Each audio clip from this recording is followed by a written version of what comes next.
Next question, question number 13. Question number 13 binomial theorem എന്നുള്ളൊരു question ആണ്.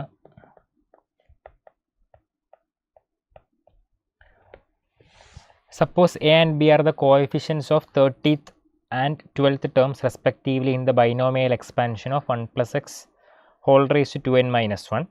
If 2a equal to 5b then n is equal to. അത് general term വെച്ചിട്ടുള്ള ഒരു question ആണ്. General term ഒരു 1 plus X whole raise to അല്ല A plus B whole raise to N എന്നുള്ള എക്സ്പാൻഷനിലെ ജനറൽ ടേമിനെ നമ്മൾ T R plus 1 N C R A raise to N minus R B raise to R എന്ന് എഴുതും. അപ്പോൾ ഇതൊരു ജനറൽ ടേം ബേസ് ചെയ്തിട്ടുള്ളൊരു ക്വസ്റ്റ്യൻ ആണ്. ഇവിടുത്തെ നമ്മുടെ expansion 1 plus X whole raise to 2n minus 1 ആണ്. അപ്പോൾ ഒരു general term T R plus 1 നമ്മൾ എങ്ങനെ എഴുതും? 2n minus 1 C R 1 raise to N minus R x raise to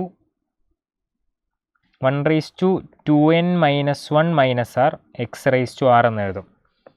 അതായത് 2n minus 1 C R x raise to R. ഇതാണ് T R plus 1. ഇതാണ് T R plus 1. ഇതാണ് coefficient. X ഇല്ലാത്ത ഭാഗം അതാണ് കോഎഫിഷ്യൻറ്റ്. അപ്പോൾ T R plus 1 coefficient 2n minus 1 C R ആണ്. ഇപ്പോൾ നമ്മൾ പറഞ്ഞത് 30th ടേമിൻ്റെ കോഎഫിഷ്യൻറ്റ്. 30th ടേം കിട്ടാൻ ആറിന് 29 കൊടുക്കണം. 30th ടേം കിട്ടാൻ ആറിന് 29 കൊടുക്കണം. അതിൻ്റെ കോഎഫിഷ്യൻറ്റ് എന്തായിരിക്കും? 2n മൈനസ് 1 സി 29 ആയിരിക്കും. 2n മൈനസ് 1 സി 29 അത് ഈക്വൽ ടു എ ആണെന്ന് പറഞ്ഞു. ഇനി അടുത്തത് coefficient of 12th term. 12th term കിട്ടാൻ ആറിന് 1 കൊടുക്കണം, 11 കൊടുക്കണം. അപ്പോൾ 2n മൈനസ് 1 സി 11 അതാണ് ബി. 2n മൈനസ് 1 സി 11 അതാണ് ബി. ഇനി നമുക്ക് തന്നിട്ടുള്ള relation 2a equal to 5b ആണ്. 2a ഈക്വൽ ടു 5b അതായത് 2 into 2n minus 1 C 29 is equal to 5 into 2n minus 1 C 11. അപ്പോൾ ഈ ഇക്വേഷനിൽ നിന്ന് നമുക്ക് എന്നിൻ്റെ വാല്യൂ കണ്ടുപിടിക്കുകയാണ് ചെയ്യേണ്ടത്. ഈ ഇക്വേഷനിൽ നിന്ന് n എന്താണെന്ന് കിട്ടും. n എന്താണെന്നുള്ളത് കിട്ടും. ആ n-ൻ്റെ വാല്യൂ ആണ് ആൻസർ. അപ്പോൾ നമുക്ക് ഇതിപ്പോൾ ഇങ്ങനെ വെച്ച് ചെയ്യാൻ പറ്റില്ല. അപ്പോൾ നമുക്ക് സീൻ്റെ എക്സ്പാൻഷൻ അതായത് ഫാക്ടോറിയൽ നൊട്ടേഷൻ ചെയ്യേണ്ടി വരും. അപ്പോൾ 2n മൈനസ് 1 സി 29 എന്ന് പറഞ്ഞാൽ 2n minus 1 factorial by 29 factorial into 2n minus 1 minus 29 2n minus 30 factorial. അപ്പുറത്താണെങ്കിൽ 5 into 2n minus 1 factorial by 11 factorial into 2n minus 12 factorial. ഇതിൽ ന്യൂമറേറ്ററിൽ ഇത് രണ്ടും ക്യാൻസലായി പോകും. ഓക്കെ, ഇനി അപ്പുറത്താണെന്നുണ്ടെങ്കിൽ ഇവിടെ 11 ഫാക്ടോറിയലും ഉണ്ട്, ഇവിടെ 29 ഫാക്ടോറിയലും ഉണ്ട്. 29 ഫാക്ടോറിയലിൽ ആദ്യം ഒരു 11 ഫാക്ടോറിയൽ വരും, പിന്നെ 12 13 14 ഒക്കെ ഉണ്ടാവില്ല. അപ്പോൾ 11 ഫാക്ടോറിയൽ വരെയുള്ളത് ഇവിടെ ക്യാൻസലായി പോകും. അത് കഴിഞ്ഞ് ബാക്കിയുള്ള 12 ഇൻറ്റു 13 ഇൻറ്റു 14 ഇൻറ്റു 15 ഇൻറ്റു 29 വരെയാണ് അപ്പുറത്ത് വരിക, ഈക്വൽ ടു 5 ഇൻറ്റു. ഇനി അപ്പുറത്താണെങ്കിൽ 2n മൈനസ് 30 ആണ് ചെറുത്. 2n മൈനസ് 30 ആണ് ചെറുത്, 2n മൈനസ് 12 ആണ് വലുത്.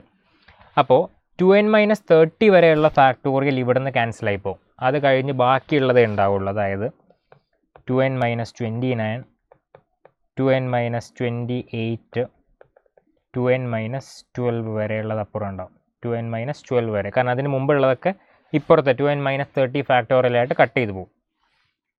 ഇനി ചെയ്യേണ്ടത് എന്താണെന്ന് വെച്ചാൽ ഈ 2 അങ്ങോട്ടും 5 ഇങ്ങോട്ടും പോകുന്നു. കാരണം നമ്മൾ ഇനിയിപ്പോൾ ഡിനോമിനേറ്റർ മാത്രം, ഇനി നമുക്ക് ഒരു തരത്തിൽ ഇത് സോൾവ് കണ്ടുപിടിക്കാൻ പറ്റില്ല, നമുക്ക് കമ്പയർ ചെയ്തിട്ട് കണ്ടുപിടിക്കാൻ പറ്റുള്ളൂ. അപ്പോൾ കമ്പയർ ചെയ്യാൻ വേണ്ടിയിട്ട് എല്ലാം ഒരേ സൈഡിലാക്കുന്നു. അതായത് ന്യൂമറേറ്ററും ഡിനോമിനേറ്ററും കൂടി വേണ്ട, നമുക്ക് ഒന്നുകിൽ ഡിനോമിനേറ്റർ ഒറ്റയ്ക്ക് അല്ലെങ്കിൽ ന്യൂമറേറ്റർ ഒറ്റയ്ക്ക്. അപ്പോൾ ആ 5 അങ്ങോട്ട് കൊണ്ടുവന്നു, 2 അപ്പുറത്തേക്കും. അപ്പോൾ 1/5 ഇൻറ്റു 12 ഇൻറ്റു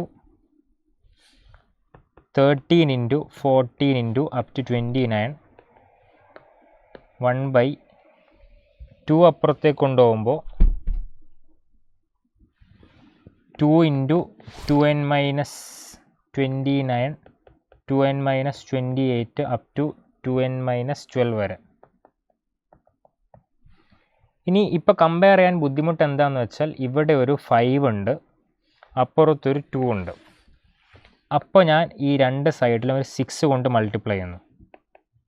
6 കൊണ്ട് മൾട്ടിപ്ലൈ ചെയ്താൽ ഈ 6 × 5 30 ആവും. ആ 30നെ ഞാൻ 29 കഴിഞ്ഞിട്ട് അപ്പുറത്ത് എഴുതുന്നു.